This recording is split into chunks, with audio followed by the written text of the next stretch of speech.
नमस्कार, आप देख रहे हैं सी न्यूज़ भारत और मैं हूं आपके साथ आकांक्षा यादव। वक्त हो चुका है न्यूज़ बुलेटिन का और आज इस न्यूज़ बुलेटिन में हम जानेंगे कि कहां जानलेवा हमला करने वाले आरोपी हुए गिरफ्तार, कहां पंजाब नेशनल बैंक के मैनेजर ने की खातेधारकों व ड्यूटी पर तैनात दरोगा के साथ दुर्व्यवहार और कोरोना गाइडलाइन के नियमों की अवहेलना करने पर 5 दुकानदारों के किसने चालान बनाए। ये सब जानेंगे विस्तार से, तो चलिए निगाह डालते इस वक्त की खास खबरों पर।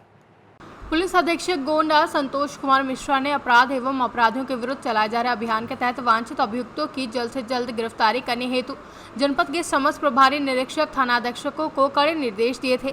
जहां थाना वजीरगंज क्षेत्र के अंतर्गत ग्राम अशोकपुर टिकिया में 2 पक्षों के मध्य मारपीट कर गंभीर चोट पहुँचाने की घटना घटी हुई थी, जिसके संबंध में आज पुलिस ने अभियुक्तों को गिरफ्तार कर लिया है। जनपद गोंडा में त्रिस्तरीय पंचायत चुनाव कल सकुशल संपन्न कराते हुए 4400 ज़्यादा बूथों पे भी विदाउट एनी रीपोल इस चुनाव को कराया गया। वजीरगंज थाना क्षेत्र से कल सूचना मिली थी कुछ लोगों के लड़ने झगड़ने की। थाना प्रभारी द्वारा तुरंत कार्रवाई करते हुए 3 लोगों को गिरफ्तार कर लिया गया। सुनील, अरुण और डब्बू सिंह अब मुकदमा पंजीकृत करके जेल भेजा जा रहा है। और जनपद गोंडा में जिस तरीके से पंचायत चुनाव सकुशल संपन्न कराया गया है, आगे भी मैसेज रहेगा कि मतगणना भी सकुशल संपन्न होगी और उसके बाद भी कोई भी अगर प्रधानी रंजिश या किसी प्रकार की रंजिश में लड़ाई झगड़ा करता है तो उन सभी में मुकदमा लिख के उनको जेल भेजा जाएगा। गोंडा से सी न्यूज़ संवाददाता कल्पराम त्रिपाठी की रिपोर्ट। पुलिस अधीक्षक गोंडा संतोष कुमार मिश्रा ने अपराध एवं अपराधियों के विरुद्ध चलाए जा रहे अभियान के तहत वांछित अभियुक्तों की जल्द से जल्द गिरफ्तारी करने हेतु जनपद के समस्त प्रभारी निरीक्षक थानाध्यक्षों को कड़े निर्देश दिए थे। जहां थाना इटिया थोक क्षेत्र के अंतर्गत ग्राम एकडंडा में 2 पक्षों के मध्य जानलेवा हमला व मारपीट करने की घटना घटी हुई थी, जिसके संबंध में आज पुलिस ने संजय कुमार दुबे और वांछित चल रहे 3 आरोपियों को गिरफ्तार किया है। जो पंचायत चुनाव है वो 4400 से ज़्यादा बूथों पे भी सकुशल संपन्न कराया गया विदाउट एनी रीपोल। कुछ खबरें आ रही थी इतिया थोक से कि कुछ बदमाश हैं जो चुनाव के बाद में अपने घरों में लड़े थे। तुरंत थाना प्रभारी इतिया थोक द्वारा कार्रवाई करते हुए 3 अभियुक्तों को गिरफ्तार कर लिया और ये 3 अभियुक्त आगे भी कोई बड़ी घटना को अंजाम दे सकते थे। शमशुद्दीन, रशीद और मोहम्मद मुकीर, इन तीनों को गिरफ्तार करके आज जेल भेज दिया गया और किसी भी तरीके की अगर घटना आगे भविष्य में करना चाहते थे उसको प्रिवेंट कर लिया गया है। गोंडा से सी न्यूज़ संवाददाता कल्पराम त्रिपाठी की रिपोर्ट। हापुड़ जिले के गढ़मुक्तेश्वर के थाना बहादुरगढ़ क्षेत्र में पंजाब नेशनल बैंक के मैनेजर आनंद कुमार ने खातेधारकों व ड्यूटी पर तैनात दरोगा देवेंद्र सिंह के साथ बदसलूकी की। जहां खातेधारकों का आरोप है कि पंजाब नेशनल बैंक के मैनेजर आनंद कुमार आए दिन ऐसा ही व्यवहार करते हैं। वहीं आनंद कुमार का कहना है कि मेरा कोई कुछ नहीं बिगाड़ सकता, मेरी सरकार में बहुत बड़ी पहुंच है। थाना बहादुरगढ़ के खातेधारकों ने पत्रकारों से बताया कि मैनेजर आए दिन ऐसा ही व्यवहार करते हैं। की जरूरत है किसी से पूछ लो। क्या नाम है आपका? किसका? मेरा नाम है आनंद और यहाँ हूँ मैनेजर। और बताओ कि जनता से इसी तरीके से बदसलूकी करोगे मैनेजर? तुम बदसलूकी करोगे? तुम करोगे? ऐसी बदसलूकी करोगे? अरे तुम करोगे?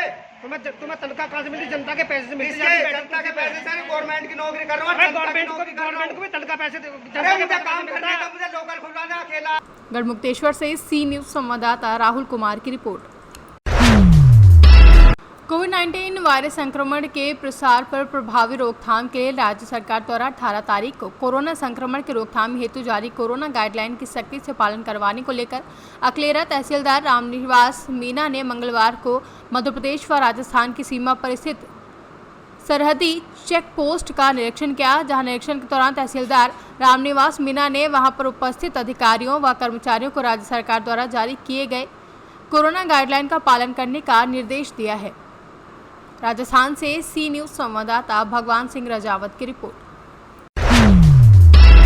मामला बल्दी राय थाना क्षेत्र के वलीपुर मौजे का है, जहां पर जिला पंचायत सदस्य अवधेश दुबे व उनके समर्थकों ने 18 अप्रैल को शाम करीब 6 बजे राजेश कुमार निषाद निवासी ग्राम बोझा को लाठी डंडे से मारपीट कर कमरे में बंद कर कैद कर लिया था।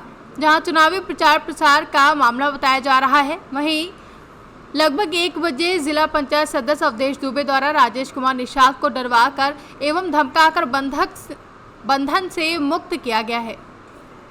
वहीं आज करीब 1 बजे जिला पंचायत सदस्य अवधेश दुबे द्वारा राजेश कुमार निषाद को धमकाकर बंधन से मुक्त कराया गया है। क्या नाम है आपका?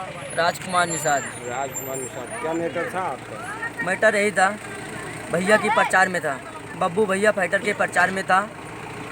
प्रचार कर रहे थे गांव में, हरिओम के नारा लगा रहे थे। हम खाली ज़्यादा नहीं लगाया, एक बार खाली कोटेदार दुकान पे खाली एक बार हमने बोला हरिओम।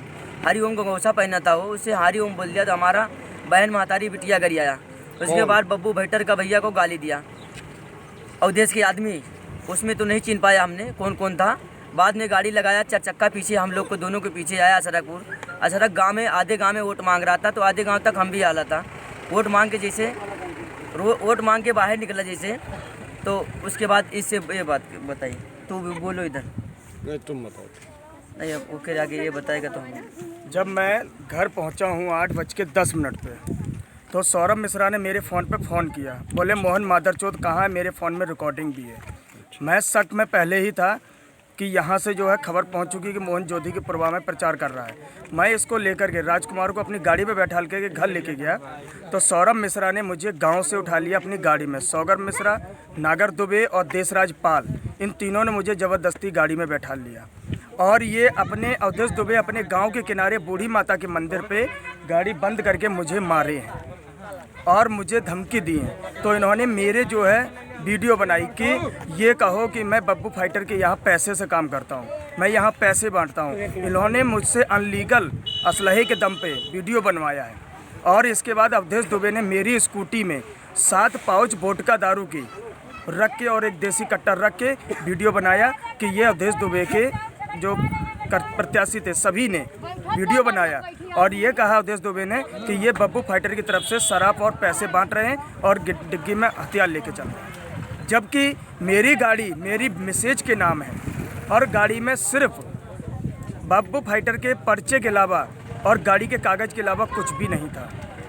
और वो गाड़ी आज सुबह 10 बजे मेरे माँ बाप बहुत उनके हाथ गोड़ गिड़गिड़ाए हैं, तब जा कर के दी है गाड़ी उन्हीं के पास में थी। गाड़ी उन्होंने अपने घर में बंद कर रखी थी। और इन्होंने रात को हम दोनों को ले जा कर के अगले को इन्होंने घर में बांध के डाल दिया और हम दोनों के मुंह में ज़बरदस्ती दारू पिला रहे थे कि मादर चोदो तुम दारू पियो राम का नाम ले और कि जय श्री राम का नारा लगाओ और दारू पियो।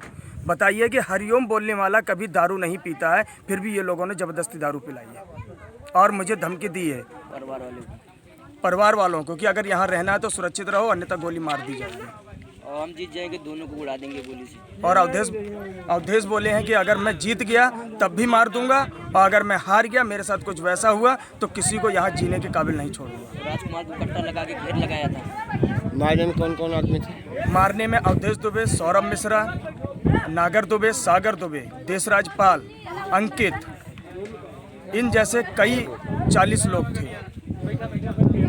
सुल्तानपुर से सी न्यूज़ संवाददाता जगन्नाथ की रिपोर्ट। आगरा जिले में आईजी रेंज नवीन अरोरा ने बड़ा खुलासा किया है, जहां साइबर थाना परिक्षेत्र पुलिस ने शेयर मार्केट, नौकरी और लोन दिलाने के नाम पर ठगी करने वाले गिरोह को पकड़ा है। कई प्रदेशों में लोगों का डाटा निकालकर लोगों से ठगी करते थे, जहां आईजी नवीन अरोरा ने पत्रकार वार्ता कर बताया कि 4 अभियुक्तों को गिरफ्तार किया गया है, जहां करोड़ों की ठगी कर चुके हैं और अब तक ये छात्र कई लोगों के साथ ठगी कर चुके हैं। ऑथेंटिक बात की जा सके और उसके जो गैंग के लड़के हैं उसका हम लोगों ने काफ़ी पता किया है। ऐसे कई लोगों के नाम निकल के आए हैं और 4 लोग अरेस्ट हुए हैं फिलहाल, जिसमें सुनील, सचिन, शिशिर और विजय प्रकाश अग्रवाल हैं। 9 लोगों को हमने आइडेंटिफाई किया है जो इस रैकेट में काम कर रहे हैं, जिसमें अंशुल है, कुलदीप है, विकास, ईशु, प्रविंदर, सनातन, राजन, रघु और विजय। इन लोगों को भी हमने आइडेंटिफाई किया। फिलहाल जो बरामदगी हुई है, हमें इनसे 21 मोबाइल, कई सिम कार्ड, 2 लैपटॉप, 4 आधार कार्ड, चेकबुक, पासबुक, बहुत बड़ी संख्या में credit card, debit card, pan cards, RCDL, internet dongles, कुछ मोहरें इन्होंने बनाई हुई हैं और एक मोटरसाइकिल और एक कार जो इस काम में प्रयोग हुई है और 50,000 के आसपास कैश। सर कितने स्टेट से पुलिस ढूंढ रही थी इनको और कितने का स्कैम कर सकते हैं इसको? इनको कई स्टेट्स की है, हरियाणा की, MP की, राजस्थान की पुलिस ढूंढ रही है। अभी इनमें से एक को MP पुलिस ने अरेस्ट भी किया है, 2-3 दिन पहले ही उसको अरेस्ट किया है। और इसमें 1-2 लोग और हैं जिन्होंने अपनी अलग अलग कंपनियां खोली थी। जब हम कंपनियों को हम लोगों ने कोशिश की आगे बढ़ने की, तो हमें पता लगा 14 ऐसे बैंक अकाउंट हैं जो ऑपरेट हो रहे हैं और उन बैंक अकाउंट्स में पैसे ट्रांसफ़र हो रहे हैं जो मदर फर्म से सिस्टर फर्म्स को जा रहे हैं। ज़्यादातर ट्रांसफ़र इंटरनल ट्रांसफ़र है, इंटरनल फंड ट्रांसफ़र है जो एक खाते से दूसरे खाते को हो रहे हैं। कॉल के दौरान इन लोग अलग अलग नामों से कॉल करते थे। कुछ नाम जो हमारी जानकारी में आए, प्रमोद है, प्रेमचंद है, जितेंद्र है, मनोज है, इस तरह के नाम करते थे। आगरा से सी न्यूज़ संवाददाता अनुज उपाध्याय की रिपोर्ट। कोरोना संक्रमण की रफ्तार एक बार फिर से लोगों को डराने लगी है। बढ़ते कोरोना संक्रमण से बचाव के मद्देनजर साठी थानाध्यक्ष उदय कुमार ने लोगों को जागरूक करते हुए कहा कि कोरोना संक्रमण का खतरा तेजी से बढ़ रहा है, इसलिए सतर्क रहें, सुरक्षित रहें, बेवजह घरों से बाहर ना निकले, आवश्यक कार्य हो तभी घर से बाहर निकले, नियमित मास्क लगाएं, सैनिटाइजर साबुन से हाथ धोते रहें और शारीरिक दूरी का पालन करें। लोगों से क्या अपील करना चाहेंगे? जी, मेरा नाम उदय कुमार हुआ। वर्तमान में मैं थानाध्यक्ष साठी के पद पर पदस्थापित हूँ। अपने क्षेत्र के आमजनों से मैं यही अपील करना चाहूँगा कि इस कोरोना काल में, कोरोना के द्वितीय वेव में अपने आप को ज़्यादा से ज़्यादा सुरक्षित रखें। यदि कोई दोनों डोज भी ले लिए हैं कोरोना का, सिंगल डोज भी ले लिए हैं, तो ज़्यादा उत्साहित नहीं होंगे, अपने आप को सुरक्षित रखेंगे, सोशल डिस्टेंसिंग का पालन करेंगे, मास्क का सदा उपयोग करेंगे और भीड़ भाड़ से बचेंगे। कर्फ्यू जो लगा है, जो लगाया गया है सरकार के द्वारा, उसका पालन करेंगे, बेवजह सड़क पर नहीं निकलेंगे। इस बात को याद रखेंगे कि वह दुनिया के लिए एक आदमी है, लेकिन अपने परिवार के लिए वो पूरी दुनिया है। इस बात का ख्याल रखेंगे। यदि वो अपने आप को ज़्यादा मजबूत समझ रहे हैं, वह यह समझ रहे हैं कि हम 1 साल से बच रहे हैं और आगे भी कोरोना नहीं होगा, तो ये गलतफहमी में जी रहे हैं। और जब तक रिपोर्ट आ रहा है तब तक हम देख रहे हैं कि रिपोर्ट आते आते इंसान काल कबलित हो जा रहा है। इसलिए इस भयावह बीमारी से और कोरोना संक्रमण से, महामारी से अपने आप को इस काल में बचाएंगे, अपने आप को बचा कर रखेंगे, लोगों को भी जागरूक रखेंगे। यही मेरी प्रार्थना और यही मेरी अपील है लोगों से। बेतिया से कैमरा पर्सन शेख फखरुद्दीन के साथ विनोद कुमार की रिपोर्ट। आज लुधियाना के मिनी रोज गार्डन स्थित जिम एकता वेलफेयर एसोसिएशन के चेयरमैन रमेश बांगड़ और जनरल सेक्रेटरी अमरजोत की अध्यक्षता में पंजाब सरकार द्वारा जिम बंद होने के विरोध में प्रेस वार्ता कर कहा गया कि जो जिम बंद करने के निर्णय लिए गए हैं वो बहुत गलत हैं, जिस कारण हजारों नौजवान, कोच और स्टाफ का ये एक व्यापार है जहां रोजगार खतरे में भी आ गया है। ਪਹਿਲਾਂ ਤਾਂ ਮੈਂ ਸਾਰੀ ਮੀਡੀਆ ਦਾ ਦਿਲੋਂ ਥੈਂਕਸ ਕਿ ਜੋ ਸਾਡੀ ਆਵਾਜ਼ ਜਿਹੜੀ ਸਮੇਂ-ਸਮੇਂ ਸਿਰ ਅੱਗੇ ਚੱਕਦੀ ਹੈ ਤੇ ਜਿਹੜੀ ਸਾਡੀ ਆਵਾਜ਼ ਹੈ ਉਹ ਸਰਕਾਰਾਂ ਤੱਕ ਪਹੁੰਚਾਉਂਦੀ ਹੈ।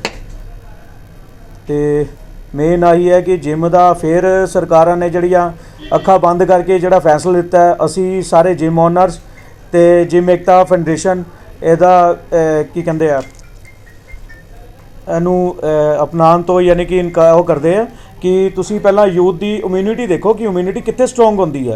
इम्यूनिटी आप वर्कआउट दे डाइट प्रॉपर लवांगे उहदे नाल इम्यूनिटी स्ट्रोंग होंदी है, ना कि वेले बैठ के कि वर्कआउट नहीं लगांदा उत्थे होंदी है। जिम ते हॉस्पिटल की गल कीती जे, हॉस्पिटल जिहड़े हैगे तां ओपन होंदे है कि उत्थे जिहड़ी है बीमारी का इलाज किया जाए, ते जिहड़ा जिम है वो तां ओपन किया जिथे बीमारी ना लगे, क्योंकि उत्थे आंदे ही फिट बंदे आ ते वर्कआउट सही करते हैं, डाइट प्रॉपर रखते हैं।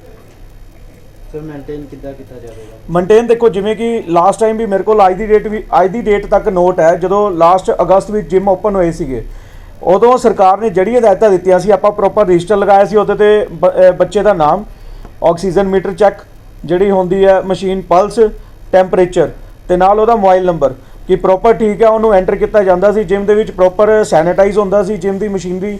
उस तो इलावा जिहड़ा सानू लगदा सीगा कि वो टैंपरेचर ज़्यादा बंदे दा उन्होंने घर भेजा जाता कि तू 4-5 दिन रेस्ट कर ला।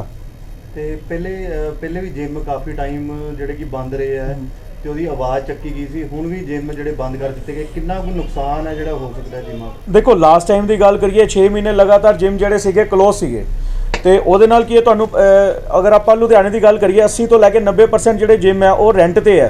रेंट ते ना तो सरकार ने रेंट माफ़ करवाया, ਜਿਹੜਾ मकान मालिक ने उन्हें पूरा रेंट लिता, कोई माफ़ नहीं किया। होर तो सारी गल छड्डो, सरकारां दे हत्थ सीगी बच्चों की फीस स्कूल की माफ़ कराना, वो तो इन्हां कोलों करान नहीं हुई। उस तो इलावा बिजली के बिल घट के आने सीगे, उल्टा यूनिट वधाते, खड़े मीटरां दे भी बिल आए, नाम दिता गया एवरेज जिहड़े बिल है। उस तो इलावा पेट्रोल के रेट देख लो कि नुकसान देखो किन्ना। साडी जिहड़ी जिम्स दे नाल बहुत ज़्यादा बंदे अटैच है, जिवें जिम के सफाई वाले लगा लो, ਜਿਮ ਦੇ ਟ੍ਰੇਨਰ ਲਗਾ ਲਓ। ਤੇ ਐਵੇਂ ਦੇ ਕਾਫੀ ਜ਼ਿਆਦਾ ਬੰਦੇ, ਅਗਰ ਲੁਧਿਆਣੇ ਦੀ ਗੱਲ ਕਰੀਏ ਜਾਂ ਪੰਜਾਬ ਦੀ, ਲੱਖਾਂ ਦੇ ਹਿਸਾਬ ਨਾਲ ਜਿਮ ਹੈ, ਉਹਦੇ 'ਚ ਅਗਰ 4-4 ਬੰਦੇ ਵੀ ਇੱਕ ਜਿਮ ਦੇ ਵਿੱਚ ਹੋਣ ਕਿ ਜਿਹੜੇ ਉੱਥੇ ਕੰਮ ਕਰਦੇ ਆ, ਟ੍ਰੇਨਰ, ਸਫਾਈ ਵਾਲੇ ਜਾਂ ਕੋਈ ਲਗਾ ਲਓ, ਘੱਟੋ ਘੱਟ 4-5 ਲੱਖ ਬੰਦਾ ਤਾਂ ਇਹੀ ਹੋ ਜਾਂਦਾ। ਤੇ ਉਹਨਾਂ ਦੇ ਘਰਾਂ ਦਾ ਗੁਜ਼ਾਰਾ ਸਰਕਾਰ ਉਹਨਾਂ ਨੂੰ ਦੇਗੀ। ਇੱਕ ਗੱਲ ਹੋਰ, ਅਗਰ ਇਲੈਕਸ਼ਨ ਦੀ ਪਰਚੀ ਘਰ ਘਰ ਜਾ ਸਕਦੀ ਹੈ, ਕਿ ਰਾਸ਼ਨ ਕਿਸ ਦੇ ਘਰ ਨਹੀਂ ਜਾ ਸਕਦਾ? लुधियाना से सी न्यूज संवाददाता विकी सिंह राजपूत की रिपोर्ट। कोरोना के बढ़ते प्रकोप में सोनिया गांधी के संसदीय क्षेत्र रायबरेली का भी लखनऊ जैसा ही हाल हो गया है। शमशान घाटों पर शवों की वेटिंग चल रही है। शव जलाने के लिए लकड़ी की भारी किल्लत हो गई है, जिसके चलते फतेहपुर जिले से लकड़ियां मंगाई गई हैं। यही नहीं, शवदाह के लिए आम की जगह यूकेलिप्टस व चिलवल की लकड़ियों से काम चलाया जा रहा है। इन लकड़ियों के रेट भी आसमान छू रहे हैं। बाजार में यूकेलिप्टस व चिलवल की लकड़ियों 1000 से 1500 रुपये प्रति क्विंटल हैं। दरअसल बरेली जिले में सबसे अधिक शव जलमऊ शमशान घाट पर पहुंच रहे हैं। किसी दिन 40 या फिर 50 और किसी दिन यह आंकड़ा 100 तक पहुंच रहा है। ऊंचाहार क्षेत्र के गोखना शमशान घाट पर 15 से 20 और सरेनी के गेगासो शमशान घाट पर 20 से 25 शवों को हर दिन अंतिम संस्कार के लिए पहुंचाया जाता है। दादा क्या नाम है आपका? श्याम सुंदर पंड्या। क्या करते हैं यहाँ? लकड़ी का काम। लकड़ी। अरे क्या कितने सवार हैं लगभग रोजाना? भैया कभी 80 से 100 गाड़ी डेली आ रही। और पहले की बात करते हैं, पहले आती थी 20-25। किन लकड़ियों से लोगों को दाह संस्कार करना पड़ रहा है? लकड़ियों से दाह संस्कार पहले होता था। अब क्या? अब इस वक्त आम की लकड़ी उपलब्ध नहीं हो पा रही। क्या जिला प्रशासन से कोई बात? शासन प्रशासन से कोई व्यवस्था हम लोगों को नहीं मिल रही, न कोई हम लोगों को कोई आदेश मिल रहा है कि नहीं आप कहीं से भी लकड़ी ला सकते हैं, आपको शासन प्रशासन कोई दिक्कत नहीं करेगा। हम लोग आम की लकड़ी लाते हैं तो रास्ते में हमको लोगों को बाकायदा हर थाना हर चौकी पर पुलिस को निकासी देनी पड़ती है। किन लकड़ियों से लोगों को दाह संस्कार करना पड़ रहा है? सफ़ेदा है, जामुन है, गूलर है, पीपल है, इन लकड़ियों से इस वक्त करना पड़ रहा है। ऐसे हम लोग केवल आम की लकड़ी बेचते थे। भैया परिचय बता दीजिए अपना। हमारा नाम नीरज कुमार द्विवेदी है। आप यहाँ पर किस उस पे हैं, क्या करते हैं आप यहाँ पर? यहाँ कोषाध्यक्ष हैं, कोषाध्यक्ष पर हैं। कितनी लाश से इस समय कितने सौ आ रहे हैं घाट पे? लगभग भैया 50-60 गाड़ियाँ आ जाती हैं। 50-60 गाड़ियाँ। इससे पहले कितनी गाड़ियाँ आती थी? इससे पहले 10-12-15 जब में दुगना मच्छी आ रही है। जब लकड़ियों की बात की जाए तो किन लकड़ियों से लोगों को दाह संस्कार करना पड़ रहा है? भैया ऐसे तो आम की लकड़ी चलती थी यहाँ पर, आम की लकड़ी जलाया जाता था, लेकिन अब इस वक्त जो लकड़ी मिल जाए, बबूल, चिलवल, नींबी, महुआ, बैरी की जो भी लकड़ी मिल जाए उसी सौदा। रायबरेली से सी न्यूज संवाददाता कमाल अहमद की रिपोर्ट।